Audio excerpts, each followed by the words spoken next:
everyone. This is third lecture of week 10.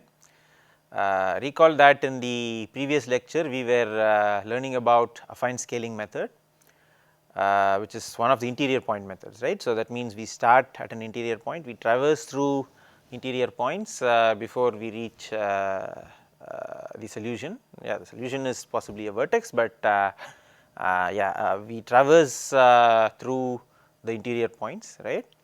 So, the idea that we saw in the previous lecture was you start when you start at an interior point, we need to choose a direction in such a way that it is a descent direction as well as in such a way that it lies within the feasible set, right. So, what we did was we just projected the steepest descent direction minus c to the null space of A, and that is given by this mathematical expression I minus A transpose inverse A the whole multiplied by c. Okay. All right. So, that was one of the steps. We actually have another step in the affine scaling method, right. So, instead of projecting x, okay, or xk if you want to be precise, what we do is we actually do something called as centering, okay. So, we center x to with respect to the feasible set, do this projection, right, and then convert it back to the original form, okay, that is decenter it. Okay. So, first I will explain what centering means, and then I will put the steps together after that. Okay. So, suppose let us say we fix a vector, I mean we usually fix this vector. So, I define the vector 1 as the vector of all ones, nothing fancy. Okay. So, I will possibly write it in a much thicker manner. Okay. So, that means it is a vector of all ones, okay, an n length vector. Okay.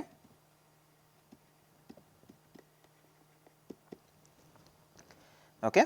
So, what we do is actually to center the xk that you have to this vector 1 1 1 1 1 1 1 1.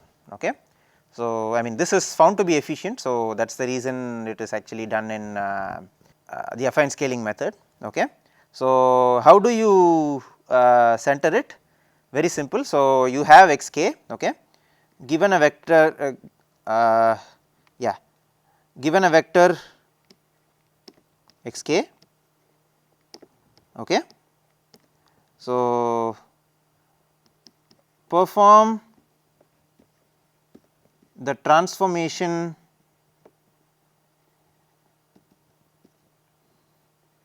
yk equals xk inverse xk, okay, where capital Xk is the diagonal consisting of the elements of xk, that is it is xk1, xk2 dot dot dot xkn,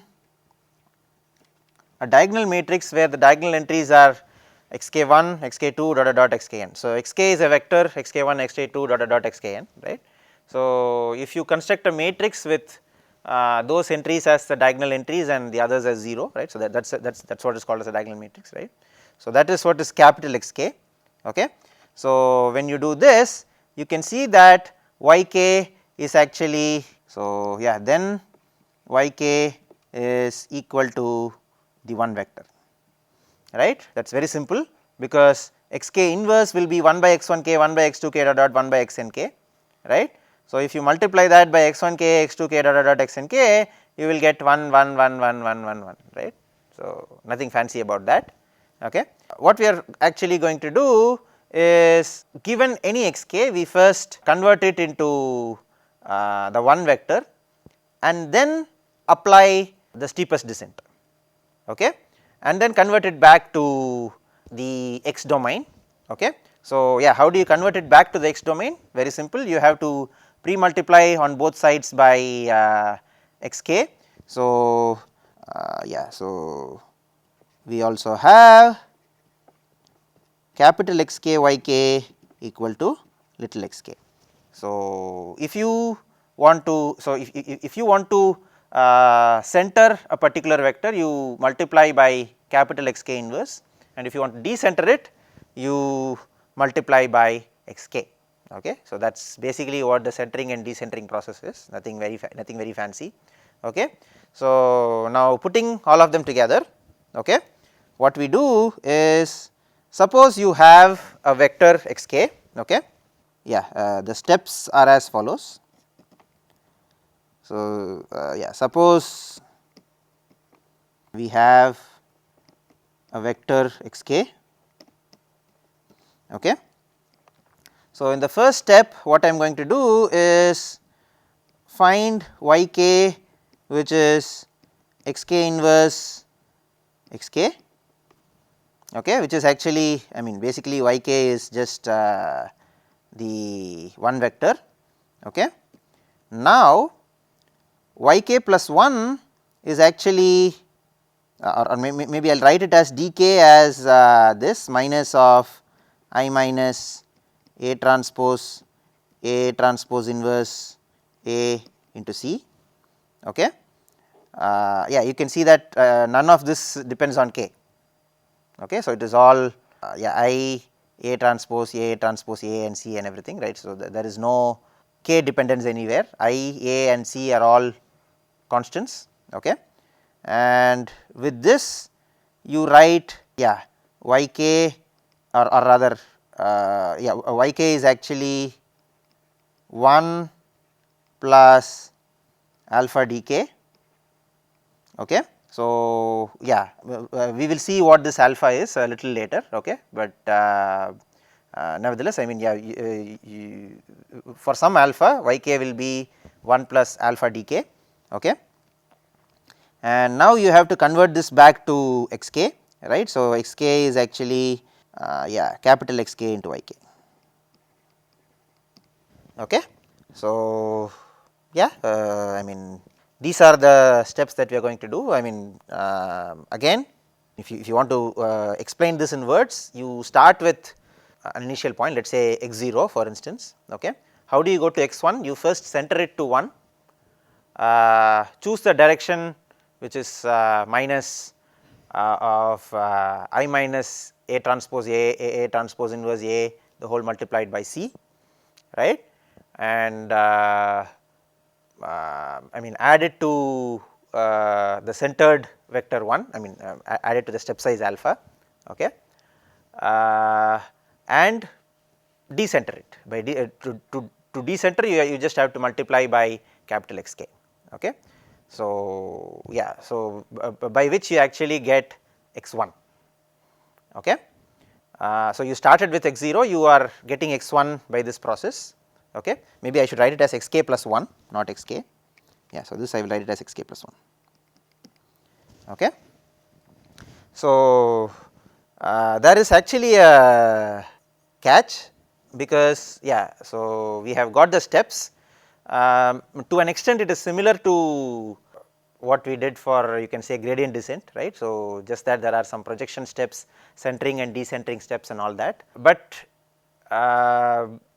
the biggest problem that we have here is that we do not have a stopping criterion, okay. So, if you recall what we want for completing an optimization algorithm, right. So, we want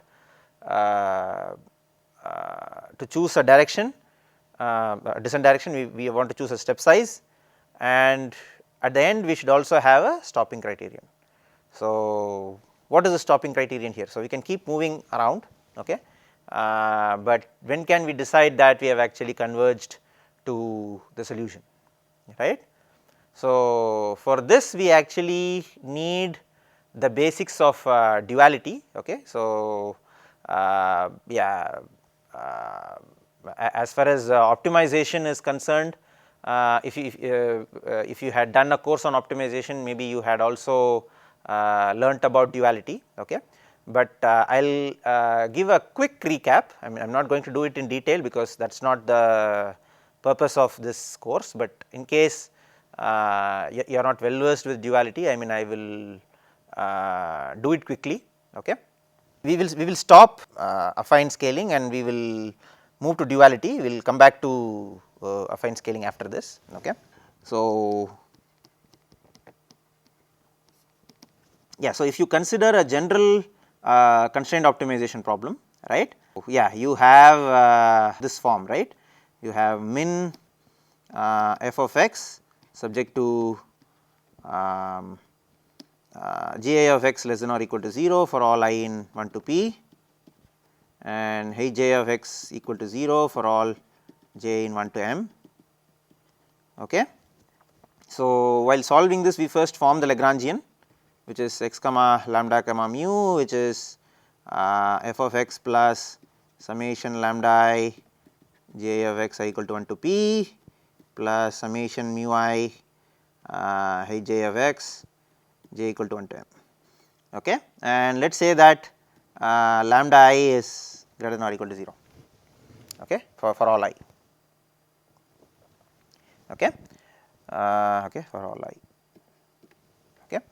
So, this is the Lagrangian. Okay. What I am claiming is that if you take this particular problem, okay, this is actually equivalent to, okay, min over x max over lambda greater than or equal to 0 and yeah mu taking any possible values, okay, maybe mu in Rm I will write. Okay. So, L of x lambda mu. Okay. So, I mean this duality can be any given optimization problem can be written as a min max problem, where the minimization is over x, maximization is over all lambda and mu, where lambda are non negative and mu is unconstrained, mu's are unconstrained. Okay. So, why is that? Suppose you take some x that is not feasible. Okay. So, yeah, so that means, so the feasible set here is x such that j of x less than or equal to 0 for all I and hij of x equal to 0 for all j, right. Right. So, if x does not belong to f, that means at least one of the constraint fails, okay, implies at least one of the p plus m constraints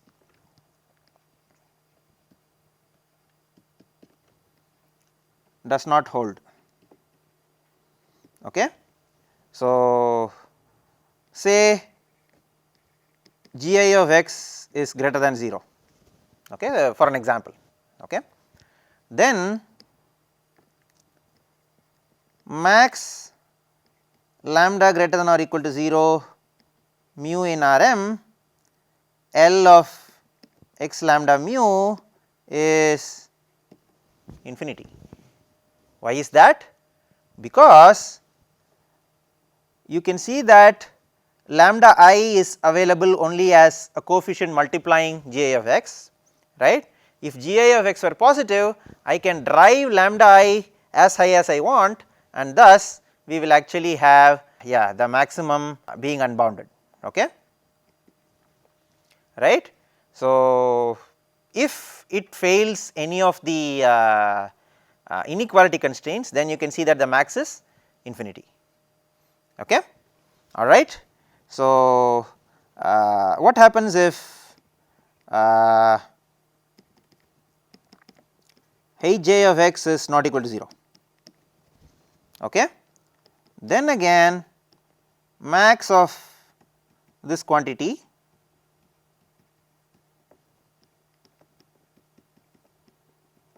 is infinity. Why is that? Again, so note that mu I is available only as a coefficient to mu j, this is mu j is available only as a coefficient to Hj of x. So, if Hj of x is positive, I would drive mu j as high as infinity and thus the maximum will be infinity. If Hj is negative, then I will drive mu j as low as minus infinity. So, L the maximum of L will again be infinity. Okay. So, what does this tell us? It tells us that this quantity what you have here, okay, it is infinity if x is not a part of the feasible set. Okay. So, fine, what is it if it is a part of feasible set? So, suppose x satisfies all inequality constraints and all equality constraints. Okay. In that case, I claim that, so say x in f, then max lambda greater than or equal to 0 mu in Rm L of x lambda mu is actually just f of x. Why is that? So, note that if x in f we have Hj of x is equal to 0. So, that means summation mu j Hj of x is equal to 0 for all for any mu j, right. Okay. And similarly, if Gi of x is less than or equal to 0 for all I, okay. So, for all lambda greater than or equal to 0, you will see that summation lambda I Gi of x is less than or equal to 0. So, if you want to maximize, you can choose all lambdas to be equal to 0, right. So, yeah, that puts it at the maximum value, which is 0, right. So, yeah, that actually tells us that when x in f you have max of Lagrangian, if you maximize the Lagrangian over all lambda non-negative and mu unconstrained, you will have the maximum to be f of x. Okay. So, what this tells us is that min x max lambda greater than or equal to 0 mu L of x lambda mu is equal to f of x if x is in feasible set, infinity if x is not in the feasible set, which is equivalent to saying that you are minimizing f of x subject to x belonging to the feasible set. Okay. So, fine, what I have done is, I mean, I have not started duality as yet. What I have just said is that we can rewrite any given constrained optimization problem as a min max problem, min over x, max over lambda comma mu, where lambda is constrained to be non negative, mu is not constrained at all. Okay. So, this is called as the primal problem. Now, the dual problem is very easy to represent. What is that? You just interchange the min and max. Okay. So, it is max over lambda greater than or equal to 0 mu min over x L of x lambda mu. Okay. So, this is the primal problem. Okay. The dual problem is max lambda greater than or equal to 0 mu min over x L x lambda mu. Okay. So, this is another optimization problem. Both of them need not be the same, let me tell you that. Okay. So, in the sense, of course, yeah, they will certainly be different, but if you are asking would the answers be the same, the objective function of the primal problem and the objective function of the dual problem, are they going to be the same? They need not be so. I mean, they are same only when yeah, there some constraints hold. Okay. So, for example, if it is a convex optimization problem with some constraint qualifications holding, right. So, if let us say the objective function is convex and the feasible set is also convex. Okay. So, in that case, yes, with some constraint qualifications holding, then the primal and the dual will be will have the same objective function value, the value of the primal and the value of the dual will be the same. Okay. So, yeah, I am not going into those theories, okay. But something that I want you to know is that the objective function value of the primal problem and the objective function value of the dual problem will be the same if the constrained optimization problem is a linear programming problem. Okay. Of course, there are some more constraints as well, that is I mean it must not be unbounded, okay, or the feasible set must not be empty. I mean these are, you can say, pathological cases or degenerate cases. Okay.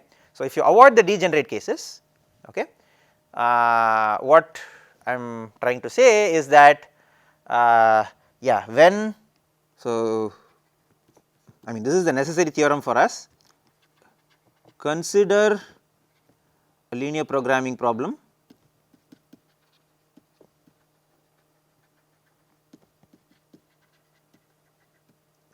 where, yeah, the solution exists.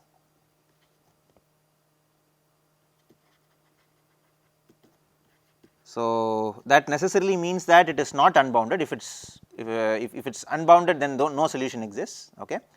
And yeah, it also means that the feasible set is non-empty. If the feasible set is empty, again the solution does not exist, okay. Then the values of the objective functions of the primal and dual are one and the same.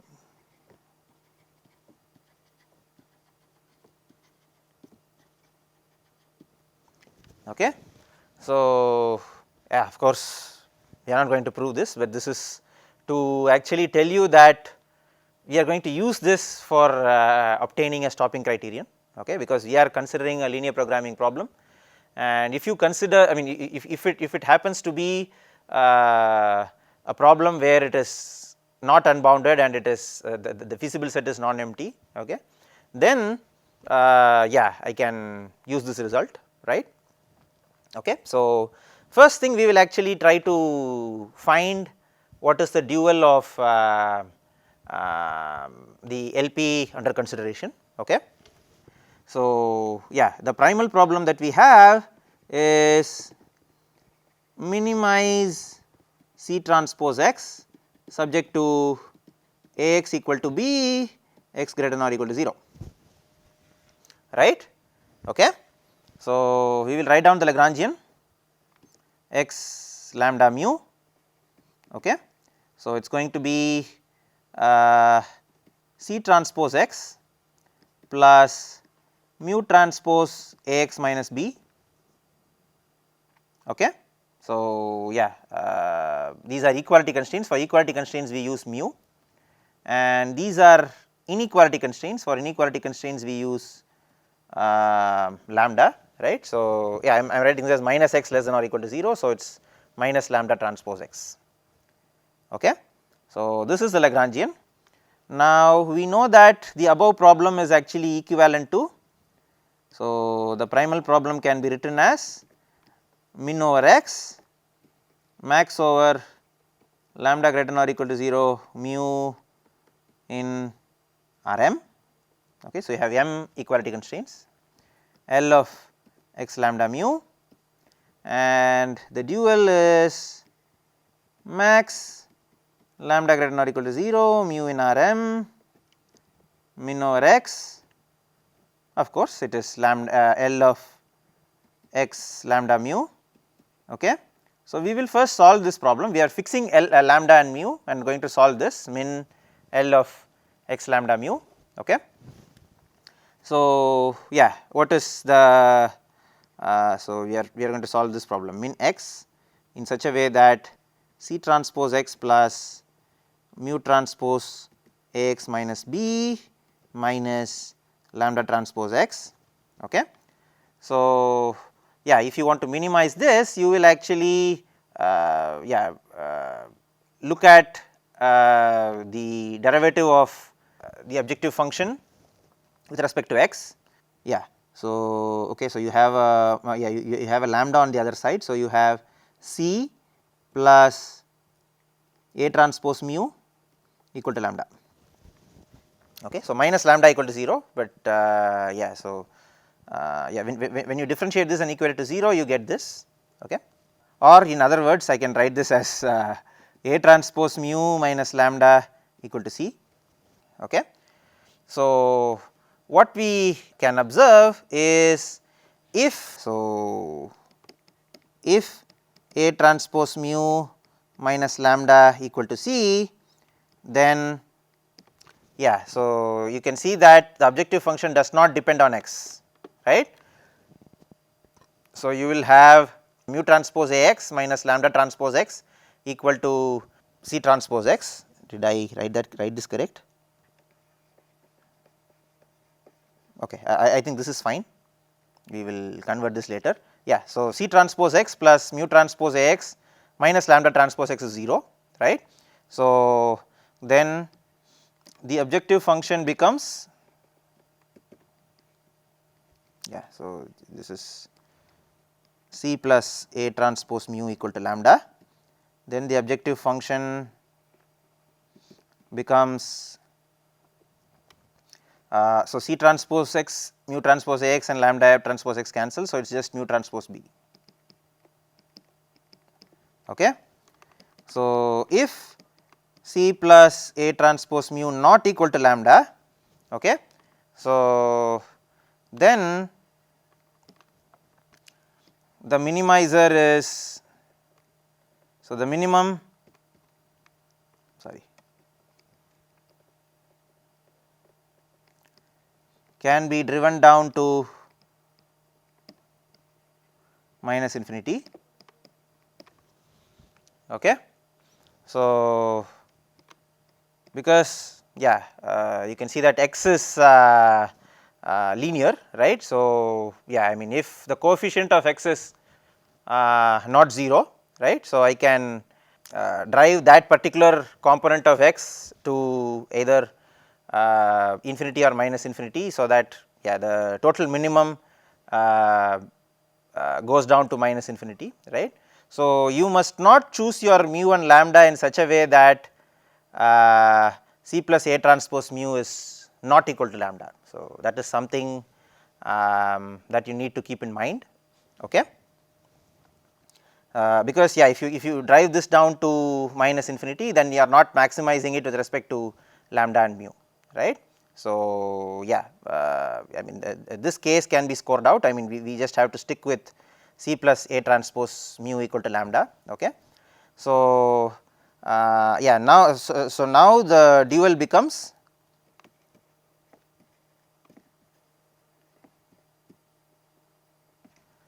max mu transpose B such that C plus A transpose mu equal to lambda and lambda greater than or equal to 0. Okay.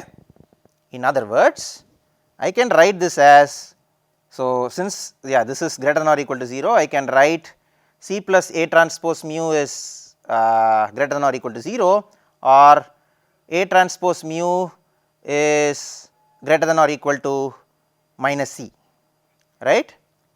So, yeah, yeah, this is equivalent to writing max lambda mu, where mu transpose B is such that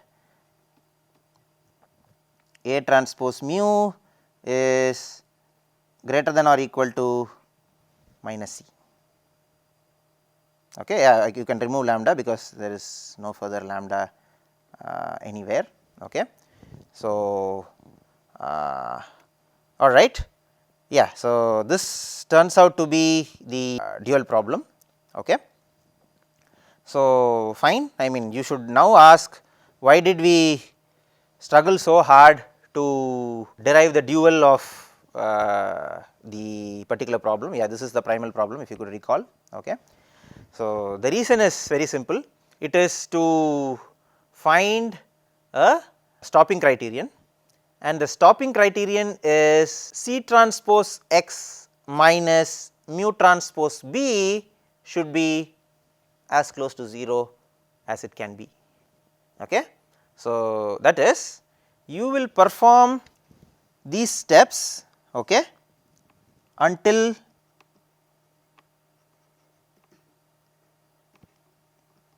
C transpose x minus mu transpose B is greater than some tolerance. Okay. So, if this quantity is close to 0, that is less than or equal to some tolerance, okay, in that case we actually stop. Okay. So, that is going to be the stopping criterion. Okay. So, fine, yeah, we will continue in the next lecture. Thank you.